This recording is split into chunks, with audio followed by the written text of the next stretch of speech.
Muy buenos días. Bienvenidos a este foro informativo enfocado en la prevención de cáncer. Este foro virtual está patrocinado por Mayo Clinic y el Centro para la Investigación sobre Equidad en Salud y Participación Comunitaria, o CHECR por sus siglas en inglés. Mi nombre es Idalí Cuellar, soy la coordinadora de participación comunitaria de CHECR y guiaré la sesión de hoy. Una vez más, bienvenidos.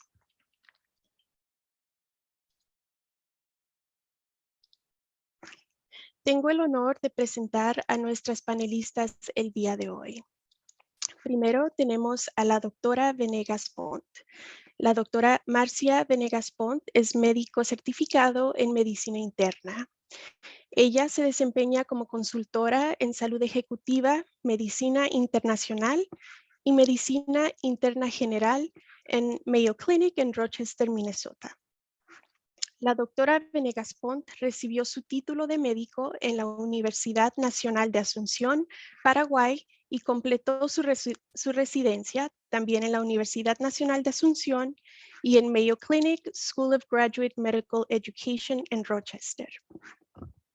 Antes de unirse a Mayo Clinic, pasó 4 años en el Centro Médico de la Universidad de Mississippi, donde trabajó en investigaciones centradas en el rol de la inflamación en el desarrollo de la hipertensión y las enfermedades renales. Bienvenida, doctora Venegas Pont. Tenemos también a Laura Kurland. Ella es una navegadora de pacientes en el Centro de Cáncer de Mayo Clinic en Rochester, Minnesota. Ella apoya a los pacientes hispanos y latinos durante sus cuidados de cáncer.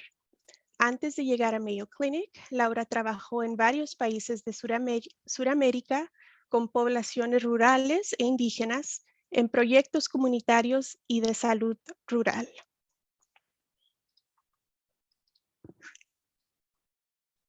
Muy bien. Antes de empezar con nuestra sesión, les quiero recordar a nuestra audiencia que pueden hacer preguntas a nuestras panelistas. Pueden hacerlo escribiéndolas en la función de preguntas y respuestas o en el chat. Tenemos un tiempo dedicado para responder a estas preguntas al final del programa. Vamos a empezar ahora con la presentación de la doctora Venegas Pont. Doctora, adelante.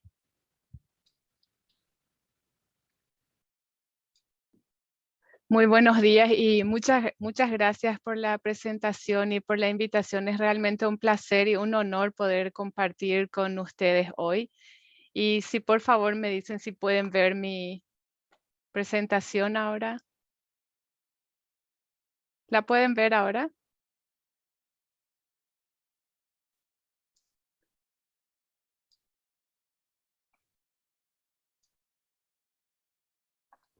Sí.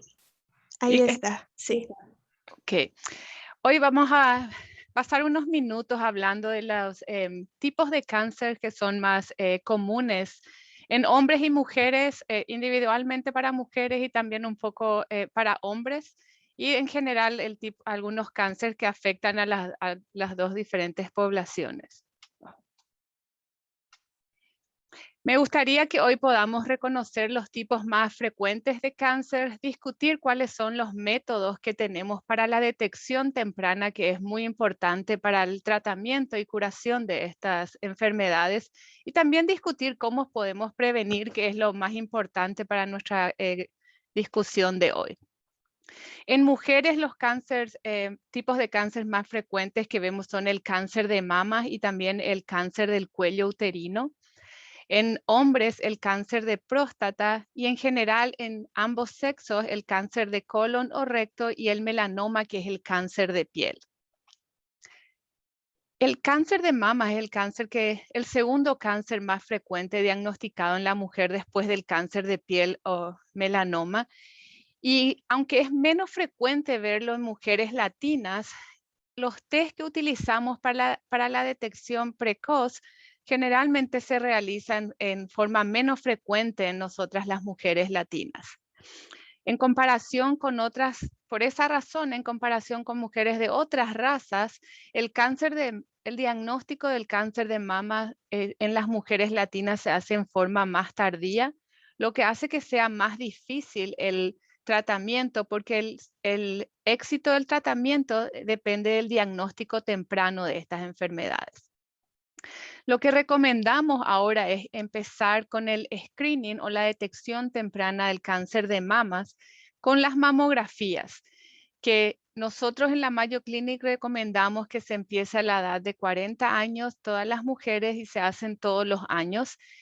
Diferentes guías tienen diferentes recomendaciones. En algunos casos se dice que empezar a los 50 es una buena opción, pero nuestra recomendación es empezar a los 40 años. Además de estos estudios que para los que uno tiene que ir al hospital y hacerse este tipo de test, es muy importante el autoexamen o el examen que nosotras mismas nos hacemos, y eso se debería hacer en forma mensual. Generalmente enseñamos a las mujeres que lo hagan cuando empieza el sangrado menstrual, así uno puede recordar, pero esto no siempre es posible.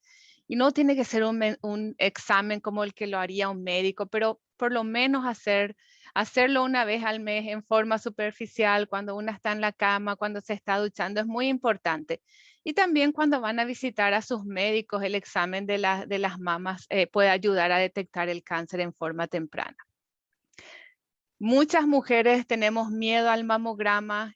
Quiero explicar un poquito cómo esto es como una radiografía, es como un X-ray que le decimos, pero se hace para los senos.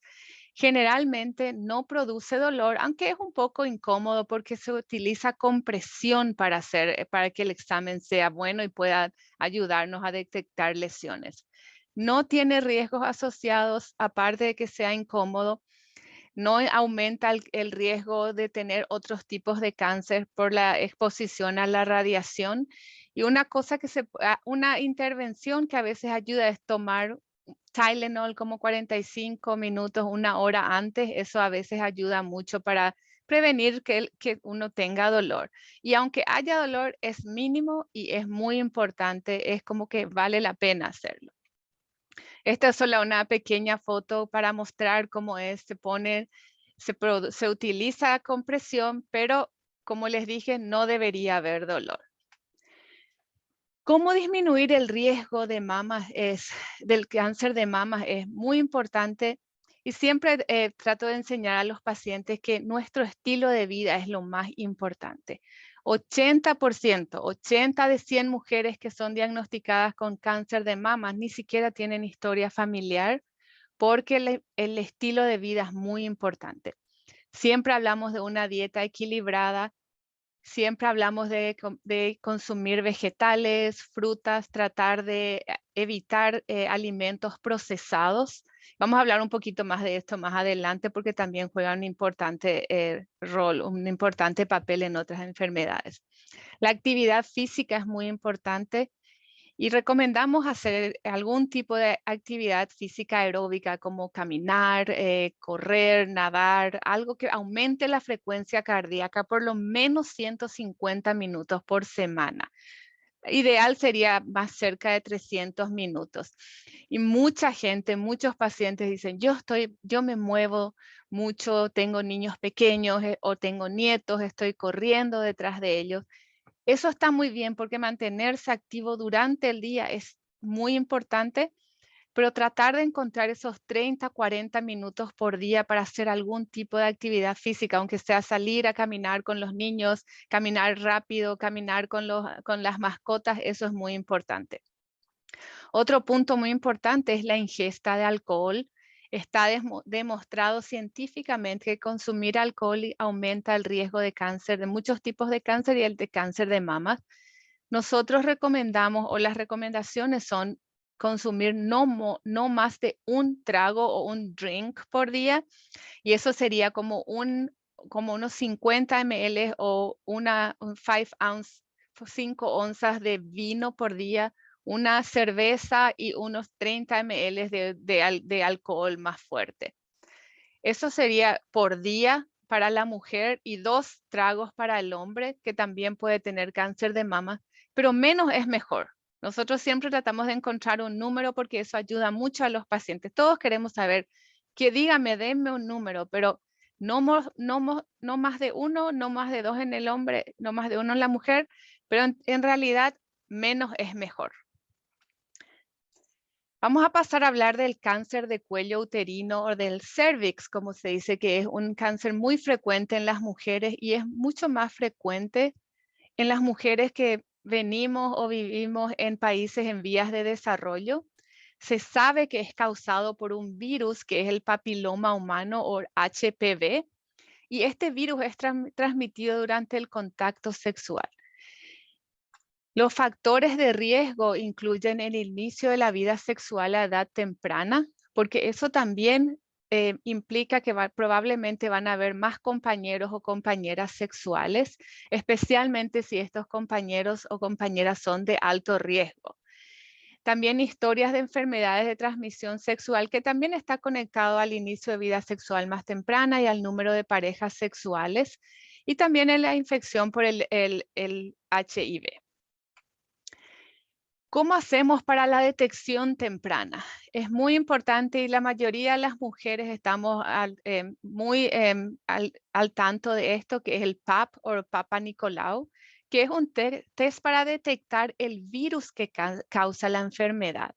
Y eso se tiene que hacer en una visita, en una clínica o en un hospital, porque es un procedimiento que requiere cierta habilidad. Lo que recomendamos y independientemente de la vida en que las mujeres empezaron a ser activas sexualmente, es iniciar a los 21 años. No hace falta iniciar antes esto, a no ser que haya específicas recomendaciones, pero en general lo que debemos recordar es empezar a los 21 años. Lo recomendado es hacer un PAP cada 3 años, si fue normal, por supuesto, en mujeres de 21 a 29 años. Cada 3 años tenemos que ir al hospital y se puede hacer este test. En mujeres de 30 a 65 años con historia de PAPs que no fueron anormales o que fueron normales, se hace cada 5 años si es que se hace el Papa Nicolau y también se hace el test para el virus. Si solo se hace el test para el virus, se hace cada 3 años.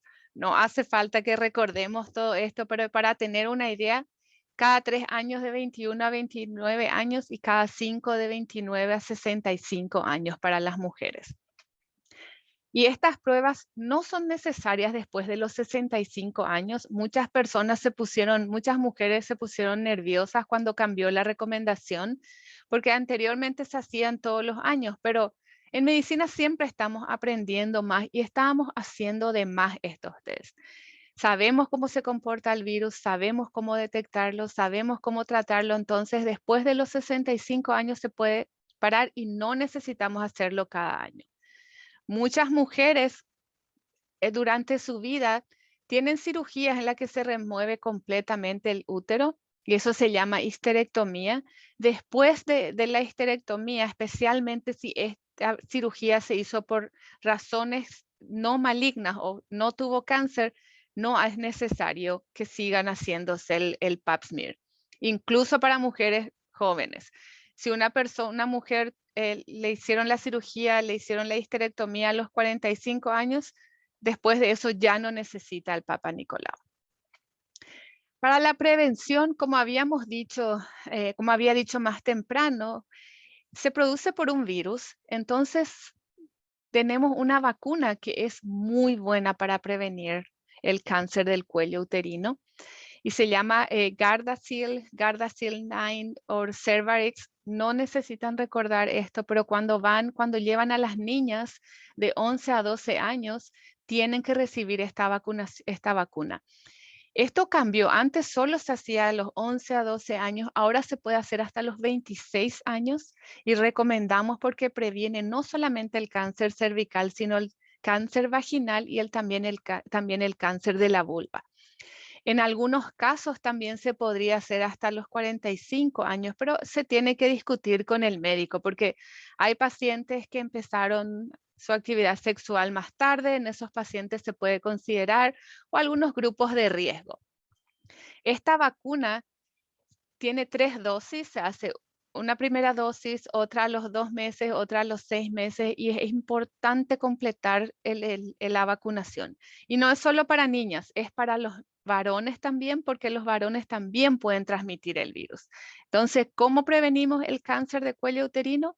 Con la vacuna, y esta vacuna se debe hacer en niños y niñas a partir de los 11 años. En algunos casos, en algunos hospitales se podría empezar a los 9 años. Entonces, esto es muy importante cuando llevan a sus niños al pediatra, preguntar sobre estas vacunas. Vamos a hablar un poco ahora del cáncer de próstata, que es un cáncer que solo se detecta en los hombres porque solo ellos tienen este órgano. Generalmente en mayores de 50 años producen muy pocos síntomas porque este tipo de cáncer es de crecimiento lento. Factores de riesgo incluyen la edad, como había dicho, generalmente lo diagnosticamos en hombres mayores, 50 años, y a medida que van envejeciendo, el riesgo es mayor, hasta el punto de que 60-70% de los hombres, si llegan a los 80 años, pueden tener cáncer de próstata. La raza es muy importante también, se ve mucho más en African Americans o en la raza negra, y se puede ver incluso más temprano en ellos. La historia familiar es importante. Por ejemplo, si un hombre tuvo historia familiar, el padre fue diagnosticado a edad más temprana, queremos empezar probablemente la detección temprana antes de los 50. Otra vez, el estilo de vida es muy importante. La dieta, siempre tratar de comer sano, tratar de comer vegetales, no alimentos procesados, tratar de disminuir la ingesta de carne roja, que a nosotros los latinos nos encanta, ¿verdad? Pero es muy importante tratar de disminuir eso. En algunas publicaciones más recientes dicen tratar completamente de eliminar eso de la dieta, pero eso es más controversial. Yo diría que tratar de disminuir la ingesta de carne roja y de alimentos procesados es muy importante. Un peso normal para nuestra altura, para nuestra estatura y nuestra edad es muy importante. Tratar de otra vez limitar el alcohol, ya habíamos hablado de eso. Y el tabaco es muy importante, que también me olvidé de mencionar. Fumar aumenta el riesgo de cáncer de boca, de la laringe, del esófago, del estómago, del páncreas, de la vejiga. Aumenta el cáncer de próstata y aumenta el cáncer de colon. Así que dejar de fumar es una de las intervenciones que más ayuda a prolongar la vida. La detección temprana es muy controversial porque no se demostró de que sea tan bueno como hacerse un mamograma o un pap smear, pero sí recomendamos hacerse un examen anual de sangre que se llama el PSA, que se detecta un marcador o una pequeña porción, un pequeño fragmento que viene de no un fragmento, sería como una pequeña proteína que viene de la próstata y se puede detectar en la sangre con un examen anual. Y el examen físico anual, cuando los hombres van a visitar a los médicos, que generalmente no les gusta ir al médico, no están tan acostumbrados como nosotras las mujeres, es que se haga el examen de la próstata por lo menos una vez al año, recomendamos. Para disminuir el riesgo, ya habíamos hablado de disminuir el estilo de vida, modificar eso, limitar la ingesta de alcohol y no fumar. El cáncer de colon o el colorectal cáncer es un cáncer muy frecuente en las mujeres, y en los hombres sería como el tercer cáncer que se diagnostica más en hombres y mujeres. Generalmente en mayores de 50 años, pero en los últimos años se vio un aumento marcado en jóvenes, y esto todavía es también por el estilo de vida, la dieta, lo que comemos, todo eso que aumenta el riesgo. Y es más frecuente en personas de raza negra también. La historia personal o familiar es muy importante. Nosotros en pacientes que ya tienen algún tipo de enfermedad del colon, que se llama enfermedades inflamatorias intestinales, Crohn's disease, colitis ulcerosa, se inicia más temprano y se hace más frecuentemente. Si tenemos historia de familiares que tuvieron cáncer y eran más jóvenes, menores de 60 años, en esos casos se necesita empezar más temprano, o también de historia familiar de algunos tipos de pólipos que son de alto riesgo. Como se dieron cuenta, los factores de riesgo para todos es, otra vez, el tabaco, el alcohol, enfermedades como la obesidad, la diabetes o la diabetes, como le llamamos, también aumentan el riesgo del cáncer de colon. Y consumo de carne roja o procesada también aumenta el riesgo de cáncer de colon. Y es probablemente por eso que vemos cada vez más y en personas más jóvenes, por la dieta y por estas enfermedades, obesidad, diabetes, resistencia a la insulina, que se diagnostican a edades más tempranas y también están relacionadas con el estilo de vida. Factores protectores, otra vez la actividad física, 150 a 300 minutos por semana. La dieta, consumo de frutas, vegetales, verdes, mucho color en los platos, todas las verduras, todos los colores que nosotros, que, que aumentan, así como que hacen más feliz a nuestros platos. También es importante el consumo de fibras y granos. Eso también se demostró que disminuye el riesgo de cáncer de colon. Otra vez, no fumar y limitar el consumo de alcohol, que ya habíamos hablado de la cantidad. Se recomienda ahora iniciar en la detección temprana a los 45 años. Esto cambió el año pasado, desde el año pasado. Antes era a los 50, incluso más temprana en pacientes con historia familiar o de raza negra. Y lo que hacemos es generalmente la colonoscopía, que es un examen que requiere preparación y que también se tiene que hacer en el hospital y se detecta de acuerdo a lo que vemos en la colonoscopía, vemos con qué frecuencia se haría, pero en general se empieza a los 45, se hace cada 10 años. Existen otros tipos de test, que es como una tomografía que se puede hacer, se pueden hacer exámenes en la materia fecal también, que tenemos que está aprobado y que se cree que es tan bueno para detectar el cáncer como la colonoscopía. En algunas situaciones especiales, como ya había dicho, si hay historia de enfermedad inflamatoria intestinal, se hace cada 5 años y también en pacientes que tienen historia familiar. Y por último, me gustaría hablar del cáncer de piel, que es el cáncer que se diagnostica más frecuentemente en mujeres y en hombres. Es el cáncer, el número uno en ser diagnosticado. Es más frecuente en pacientes con piel más clara. Es muy raro verlo en niños. Es menos frecuente, pero también muy importante cuando tenemos la piel más oscura. Es más frecuente en la espalda en los hombres y es por la exposición solar, y en las piernas en las mujeres, porque nosotras usamos polleras, usamos shorts, entonces en las piernas esos son los lugares más frecuentes, lo que no quiere decir que no podamos diagnosticar en otras áreas del cuerpo. Factores de riesgo: la piel clara, la exposición solar intensa, que incluso tienen quemaduras asociadas. Cuando uno se expone al sol y tenemos ese enrojecimiento que duele, eso aumenta el riesgo de tener cáncer de piel. Y una práctica muy frecuente que yo veo acá, incluso uno puede pagar una membresía y usar la cama solar. Eso aumenta el riesgo de cáncer de piel, que generalmente nosotros recomendamos no hacerlo. Historia familiar: si tienen en la familia alguien que fue diagnosticado con melanoma, eso aumenta el riesgo y recomendamos que se haga un screening o un examen de la piel anual. Lo que recomendamos para prevenir es evitar exposición solar cerca del mediodía, que es cuando la radiación ultravioleta es más alta. Usar ropa adecuada.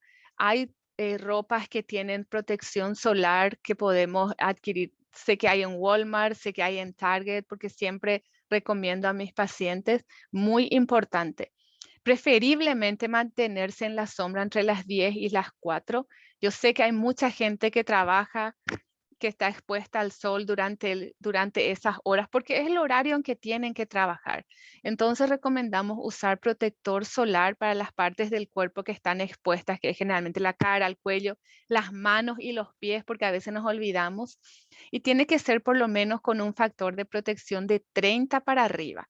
30, 50, si es más alto generalmente no da más protección.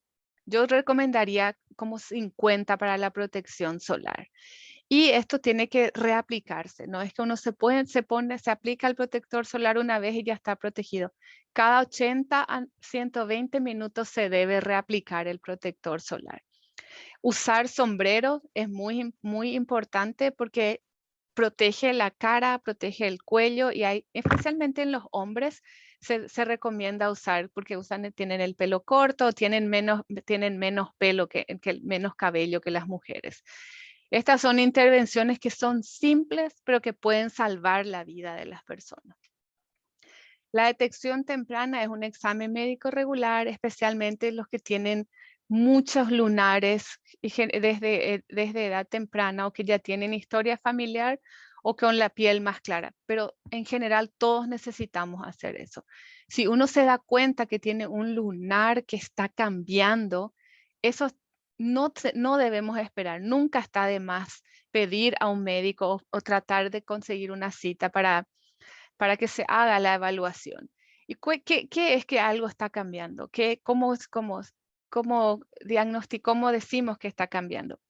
Cuando empiezan a crecer, cuando tienen varios colores, como pueden ver acá, esto es como que está medio elevado, tiene diferentes áreas como más oscuras, áreas más claras, y los bordes son muy irregulares. Este es un caso típico de melanoma, pero en general las lesiones que están cambiando, creciendo, cambiando de color o que están como irritadas y a veces hasta empieza a picar, eso esa es una indicación para pedir una consulta, porque esto se tiene que tratar quirúrgicamente. No existe medicación que le podamos aplicar, se tiene que remover o sacar con cirugía. Y eso es todo lo que tengo por hoy. Si tienen alguna pregunta o algún comentario, me encantaría tratar de responder y aprender un poco más sobre esto. Muchas gracias. Muchísimas gracias, doctora Venegas Font. Fue una presentación muy buena, con mucha información muy importante y se me hizo interesante como una y otra vez vemos lo importante que es mantener una dieta adecuada, lo que es hacer actividad física, limitar el alcohol. Veo que esto una y otra vez surgió en su presentación sin importar el tipo de cáncer, ¿no? Le agradezco también la información que dio sobre los mamogramas, que en sí no es o no debería ser un procedimiento doloroso. Eh, He tenido la experiencia de platicar con muchas mujeres en mi trabajo, ¿no? En un estudio que estamos realizando con mujeres latinas y mamografías. Y una y otra vez me he topado con señoras que vienen a la clínica por primera vez a los 50, 60 años, pero con mucho temor de hacerse una mamografía porque han escuchado que es lo más doloroso que puede haber. Entonces, muchas gracias por educarnos y recordarnos que es importante y que realmente no es algo de lo que tenemos que tener temor. Sí, definitivamente. El estilo de vida, tenemos que hacernos los mamogramas, no debería de ser doloroso y salva vidas, definitivamente. Muchas gracias. Exactamente. Muchas gracias. Ahora vamos a pasar con Laura Kurland. Laura, si por favor nos puede explicar un poco más sobre su rol. Sí, encantada. Pues como la doctora ha explicado, el trabajo del lado clínico, del lado de los médicos y el equipo que tanto desean apoyar con la prevención y apoyar a los pacientes que sí tienen un diagnóstico de cáncer. Yo apoyo con el lado no clínico, con los detalles que viene en cuanto uno tiene que venir a la clínica durante su tratamiento de cáncer. Soy una navegadora de pacientes y trabajo aquí en Rochester. Tenemos navegadores en todas las ciudades en Arizona, en Florida y en Rochester. Y hace más o menos un año vamos desarrollando el programa. Ya contamos con navegadores que trabajan con comunidades específicas. Yo apoyo a la comunidad hispana y latina aquí en Rochester. Y mi trabajo, por lo general, es apoyar a los pacientes cuando está empezando su camino con su journey, como decimos, del cáncer. Apoyo con el lado logístico, o sea, vemos, para muchos pacientes es un cambio de vida y tienen que afrontar lo que es muchas citas en la clínica, cambios a su trabajo, una realidad distinta en sus relaciones y en el lado de su ingreso familiar. Entonces, mi papel es apoyar, a guiar, a navegar a los pacientes mientras que van aprendiendo qué está por venir. Por ejemplo, para algunos pacientes estoy para ayudarles en encontrar alojamiento en Rochester. Algunos vienen desde muy lejos y con muchas visitas se requiere quedarse. Tenemos muchas opciones. Trabajamos con unos hoteles que tienen excelentes descuentos para los pacientes de oncología en Rochester. Para otros, simplemente es una pregunta de ver cómo hacer las logísticas de transporte, quién les va a apoyar, quiénes son los cuidadores que van a tomar el tiempo y enseñarles a buscar en sus redes personales este tipo de apoyo que pueden recibir. Para ciertas personas, y dale como usted ha dicho, la primera vez que vienen a una cita es cuando encuentran algo o por venir a la sala de emergencia o porque realmente se dan cuenta que es necesario. A veces viene tarde esa realidad y es un choque llegar a la clínica y venir a la clínica Mayo, que es un monstruo para conocer, para entender cómo navegar, dónde están las citas, cómo se hacen una cita, cómo ir de un lado a otro. Entonces, les apoyo para conocer la clínica y más que nada entender cómo usar el portal. La clínica Mayo tiene un portal que se puede utilizar en su teléfono o en su computadora y realmente apoya a los pacientes a manejar sus citas, a comunicarse con su equipo médico, a ver sus resultados de laboratorios. En este momento está en inglés, pero y tengo muchos pacientes que tienen miedo de empezar de usarlo, pero ya en cuanto hagamos una clase de cómo se usa, realmente vuelve a ser una herramienta importante en su tratamiento. También hablamos mucho de esa cuestión de la toxicidad financiera. Es un cambio total la vida en cuando uno tiene un diagnóstico de cáncer. Para algunos no han usado su seguro, no tienen seguro médico para poder manejar esa realidad. Entonces, mi trabajo es apoyarles a entender cómo funciona el seguro. En caso que uno no puede tener el seguro, vemos cuáles son las opciones para que puedan aún venir para sus chequeos. Y no solo con el seguro, porque ahora estamos hablando de que uno quizás ya no puede trabajar o tiene que trabajar menos horas. ¿Cómo podemos manejar los gastos en casa? Hay varias organizaciones fuera de la Clínica Mayo que apoyan a diferentes enfermedades y para muchos pacientes es una gran ayuda recibir un fondo que quizás no va a pagar las cuentas médicas, pero podría cubrir la gasolina o podría cubrir el agua y luz de casa y así minimizamos algunos gastos, especialmente al principio de sus tratamientos, para ayudarles a equilibrar un poco más este cambio de su vida. También veo en mi trabajo actual que apoyo mucho a los hijos de pacientes y los hijos que son bilingües, hijos ya adultos que están manejando las necesidades de sus padres mientras que están aquí en la Clínica Mayo. Y son increíbles los cuidadores que conozco, pero necesitan también apoyo, los cuidadores, porque es un cambio muy fuerte a sus rutinas, a su estilo de vida, a sus horarios. Entonces, trato de apoyarles en este sentido más. Tenemos muchos recursos educativos, como cuenta la doctora, es importante la prevención.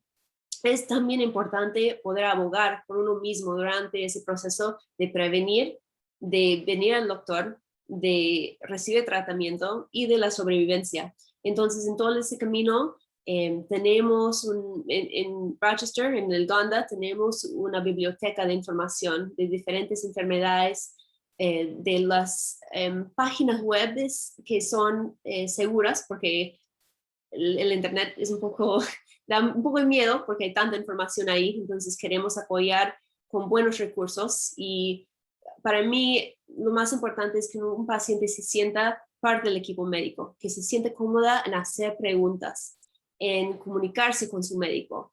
No depender que alguien en la familia hable por él o por ella por el tema del idioma, sino yo digo que nuestros intérpretes que están presentes son un recurso, son una herramienta para que nuestros pacientes también se sientan apoderados de comunicarse y expresarse con su equipo médico.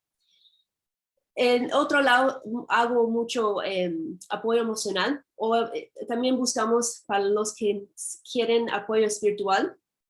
Hace unos meses estamos trabajando con el equipo de capellanos aquí en Rochester para brindar apoyo espiritual al principio del tratamiento de cáncer y para los pacientes que buscan bendiciones, buscan recibir la comunión durante las primeras etapas de su tratamiento en la clínica. Tenemos ese servicio también y encantada de explicar esto más a los pacientes que se necesita. O trabajar con uno de nuestros excelentes trabajadores sociales para el apoyo emocional y para navegar los recursos que existen en los condados. Entonces, en resumen, estoy aquí para apoyar a los pacientes y a sus cuidadores mientras que están navegando, por eso soy navegador de pacientes, navegando su tratamiento de cáncer y encantada de recibir cualquier pregunta sobre los servicios que ofrecemos. Muchísimas gracias, Laura. Me sorprendió saber la cantidad de recursos que están disponibles por medio de las navegadoras de pacientes. Sé que a veces tenemos ese temor simplemente de llegar a un hospital, pero aún más cuando vamos y sabemos que ya tenemos un diagnóstico de cáncer. Como comentó usted, a veces es algo que nos cambia la vida de un día para otro.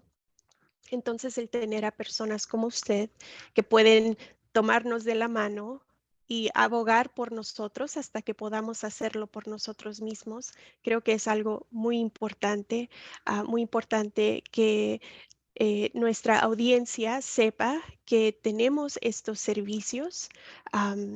Y siento que en los últimos años esto es algo que vemos más seguido en los hospitales, ¿no?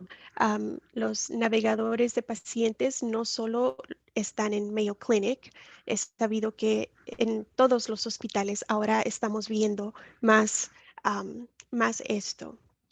Muchísimas gracias por toda la información. Gracias a ambas por su presentación. Hemos recibido algunas preguntas durante el transcurso de las presentaciones y quisiera hacerlas en este momento. La primera pregunta, doctora Venegas Pont, están preguntando si hay manera que usted pueda repetir la recomendación del Papa Nicolau, que si es cada 5 años hasta los 65 años. Sí, yo puedo ver las preguntas también acá, si le sirve. Sí, cada 5 años después de los 29 años, hasta los 65. Eso es asumiendo de que los exámenes anteriores fueron normales. Y cuando uno recibe el resultado, siempre viene con la recomendación. Entonces le dirían, usted necesita hacerse un pap smear. Fue normal, lo hacemos de nuevo en 5 años. Si por alguna razón, que por eso lo hacemos, ¿verdad? Existe la posibilidad de que sea normal, le van a decir, probablemente a veces dicen, necesita una colposcopía, que es como una pequeña camarita para mirar con aumento. A veces se necesita hacer eso. A veces se necesita repetir a los 6 meses, al año. Hay muchas posibilidades. Cuando estamos hablando de detección, es cada 5 años. Entre los 21 y los 29 años cada 3, 29 para arriba hasta 65 cada 5 años. Y si el test es anormal, generalmente el médico o la persona, el trabajador de salud le va a recomendar, y el insurance debería cubrir cuando se recomienda un seguimiento, que es la siguiente parte de la pregunta. No sé si quedó claro. Yo diría que sí. Muchísimas gracias Ok. por esa explicación. Tengo aquí otra pregunta para ambas. ¿Cuáles son las barreras para que las comunidades hispanas accedan a los servicios de detección y prevención de cáncer?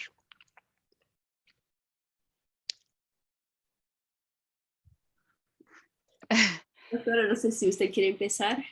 Sí, generalmente, primero la persona necesita entender y quiere estar, debe querer hacerlo. Entonces me parece que la educación es muy importante. Eso sería una de las barreras. Por eso me parece una idea fantástica esta de educar. Cuando uno sabe por qué debe hacerlo y cómo hacerlo, las personas están más abiertas a hacerlo, porque siempre existe el miedo. Mamografía aumenta el cáncer, duele, el pap smear es incómodo, y probablemente sí, pero cuando uno explica mejor, me parece que la gente entiende, y la educación es extremadamente importante. Saber por qué lo hacemos, con qué frecuencia salva vidas y qué se necesita.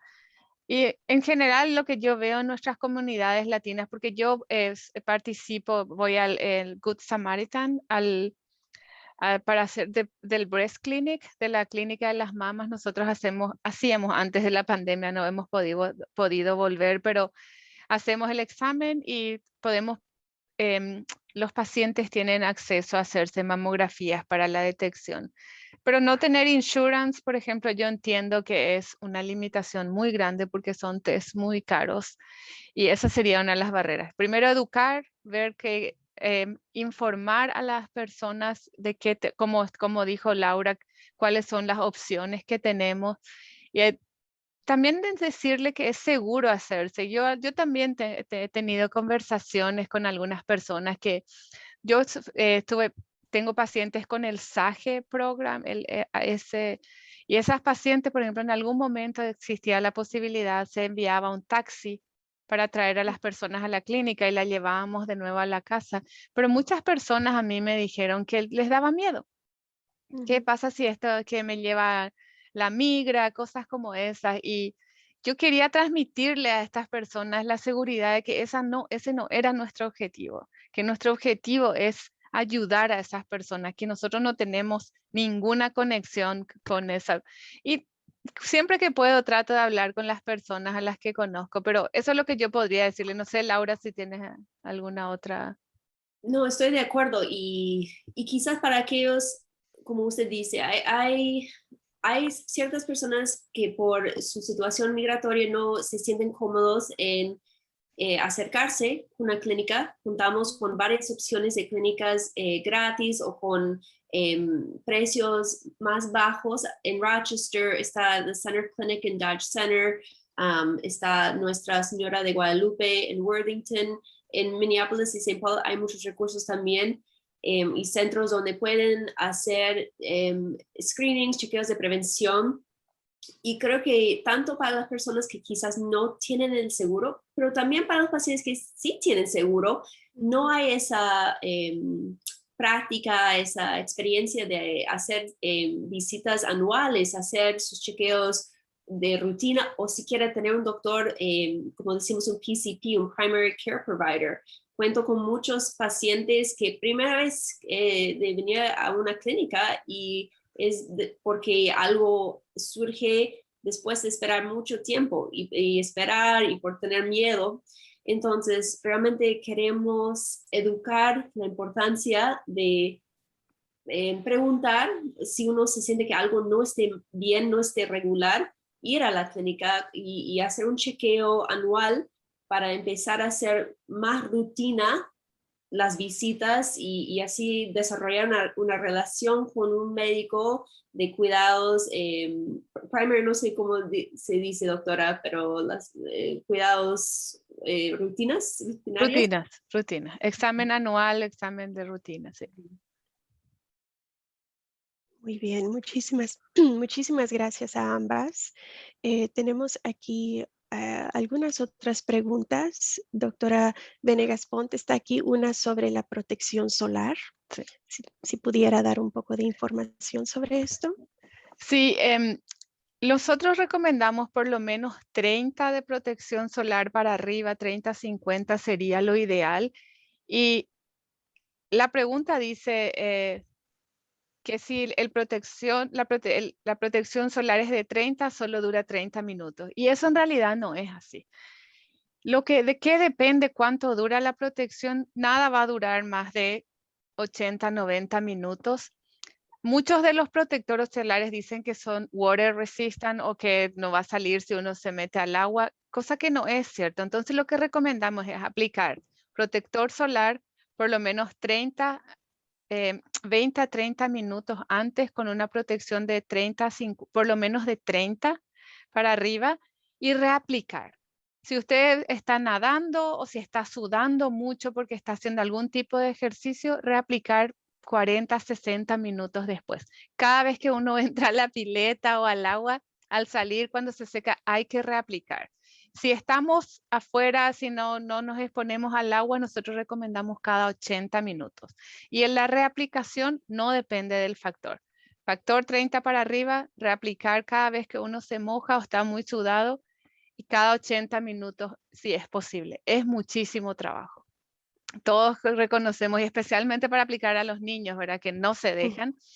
Y la cantidad es muy importante porque usamos muy poco, muy poco. Entonces hay que aplicar bastante, no como para quedar blanco, pero hay que cubrir toda la superficie. Hay alguna teoría que yo leí es cuando me estaba preparando para para hoy, que es como una cucharadita que se dice, una de las cucharaditas. No, uno no tiene que andar con la cucharadita, pero una idea. Una cucharadita para el cuello y la cara, una cucharadita para cada brazo, una cucharadita para el tórax y 2 para cada pierna. Es muy difícil, pero para dar una idea, a mí siempre me gusta mucho dar números o dar una información específica. Aplicar, cubrir todo el cuerpo y tratar de reaplicar constantemente es la recomendación. Muy buena recomendación y fácil de recordar para la próxima vez que tengamos que hacerlo. Sí. Muchas gracias. Hay otra pregunta aquí que tiene que ver con el cáncer de colon. Si alguien padece de divertículos, ¿cuál es la recomendación? La diverticulosis, que es cuando hay como unas pequeñas bolsitas que crecen de las paredes del colon, no se considera un factor de riesgo. No aumenta el riesgo de cáncer de colon, o sea que una persona generalmente se diagnostica con diverticulosis cuando se hace la colonoscopía o algunos pacientes tienen la infección, pero eso, tener los divertículos no aumenta el riesgo de tener cáncer de colon. Cuando el paciente se presenta con una infección, ese es un manejo diferente y generalmente recomendamos hacer una colonoscopía después de un episodio de diverticulitis o infección. Pero solo diverticulosis o la presencia de divertículos no cambia la recomendación y no aumenta el riesgo de tener cáncer. Muchísimas gracias. Esta próxima pregunta es para Laura. ¿Cómo visualiza su trabajo como navegadora de pacientes o el trabajo en lo que es salud comunitaria en los próximos 5 a 10 años? ¿Qué cambios cree usted que vengan? Mi esperanza, mi esperanza es que siga desarrollando este acceso, abriendo más espacios y apoyo a la comunidad, a las personas que en el pasado se sintieron que no tenían por dónde ir, a dónde pedir información. Pero también, bueno, por ejemplo, no lo tengo en este momento, pero espero tenerlo en unas semanas, es empezar a llegar a la comunidad de la manera que prefieren. Por ejemplo, la Clínica Mayo ya me dieron la luz verde para usar WhatsApp para comunicarme con mis pacientes. Y creo que es muy importante que seamos más flexibles y seamos más accesibles a las personas que buscan información, pero a lo mejor lo hacen a su manera y como es más cómodo para participar en sus propios cuidados de salud. A mí me parece súper interesante las conversaciones que tengo con mis colegas que trabajan con las poblaciones American Indian, Alaska Native, con las poblaciones nativas aquí en Minnesota, en Arizona, porque realmente estamos viendo que la experiencia de salud se mezcla con el lado espiritual, con el lado de tradiciones, y queremos seguir viendo cómo podemos juntar y apoyar este espacio de nuestros pacientes, esa necesidad de nuestros pacientes, y también educarles cuando se puede, cuando no hay contradicciones con los tratamientos que los equipos médicos desean darles, y cuando realmente no tienen que esconder o no contar lo que desean usar como sus tradiciones de familias o de su lado espiritual. Entonces creo que más y más va a ser más una conversación, y realmente mi esperanza es que nuestros pacientes y en la comunidad hispana latina, que los pacientes se sientan que pueden conversar más de manera más abierta con sus doctores y sentirse como parte del equipo médico en su tratamiento.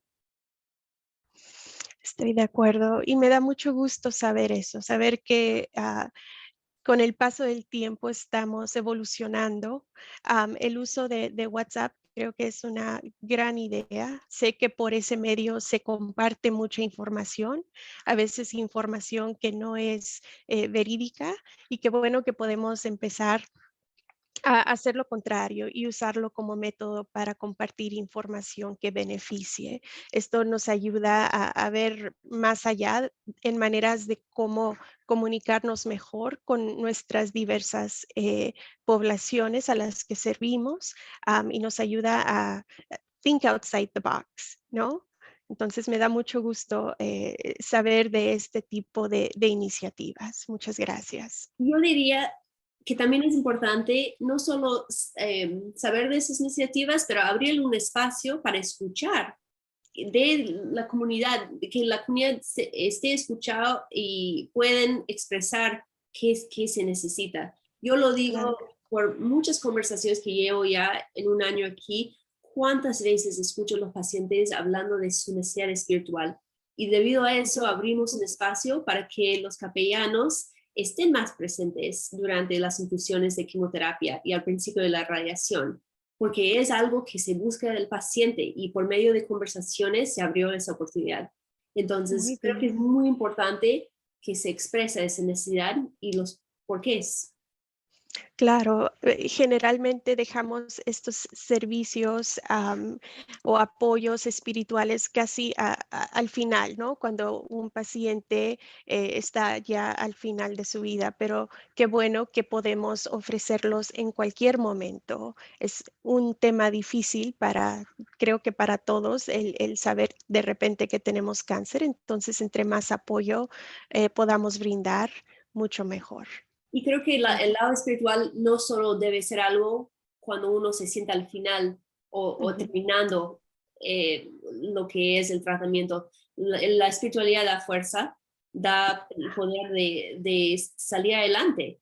Y no Claro. queremos que sea algo que llega cuando uno ya no tiene otra opción. Entonces, estoy muy agradecida por el Padre José, que nos apoya en este proceso para dar fuerza y dar esperanza a los pacientes en este camino. Perfecto. Tengo, a ver, una última pregunta para ambas. ¿Pudiera cada una de ustedes compartir un recurso o algún consejo sobre la prevención del cáncer, algo que nuestra audiencia pueda llevarse de este evento? Yo puedo empezar con un súper buen recurso que está en inglés y español. Um, la página de la Sociedad Americana de Cáncer tiene muy buenos detalles sobre diferentes enfermedades, tiene videos. Me encanta que tiene una sección de videos y recursos en español para los cuidadores también. Y creo que ir a esta página a veces es un poco asombrante porque hay mucha información, pero buscando y haciendo preguntas y empezando a guiarse por la página, pueden realmente encontrar mucha información que se puede utilizar tanto un paciente como los cuidadores. Perfecto. Yo creo que en general la página de la Mayo Doctora Clinic, Venegas, sí, ¿me escuchas? la escucho, sí, adelante. Que en general la página de la Mayo Clinic tiene buena información sobre cómo se diagnostica, síntomas, qué se hace, cómo disminuir los riesgos, y es una página que es pública y general. Yo diría que es muy fácil de leer y tiene opciones en español. Creo que eso es lo único que puedo agregar a lo que ya dijo Laura. Muchísimas gracias a ambas. Han sido preguntas excelentes y han creado una conversación muy interesante, muy informativa y valiosa. Y creo que todos hemos aprendido algo esta mañana. Desafortunadamente hemos llegado al final de nuestro programa, pero antes de terminar, una vez más quiero agradecerle a nuestras panelistas, a la doctora Venegas Pont y a Laura Kurland, por esa información tan valiosa que compartieron con nosotros y por esa dedicación que ustedes tienen hacia la comunidad latina. Agradezco a las personas que se unieron a nosotros esta mañana. Gracias por pasar parte de su mañana con nosotras. Y por último, agradecemos a Mayo Clinic y al Centro para la Investigación sobre Equidad en Salud y Participación Comunitaria por su apoyo. Estaremos enviando esta grabación a todas las personas que se registraron para este evento, junto con una lista de recursos y números telefónicos por si llegaran a tener cualquier pregunta. Les pedimos que por favor compartan este video con sus familiares, amigos, vecinos, ya que es información muy valiosa. Muchísimas gracias una vez más y que tengan un muy lindo día. Gracias.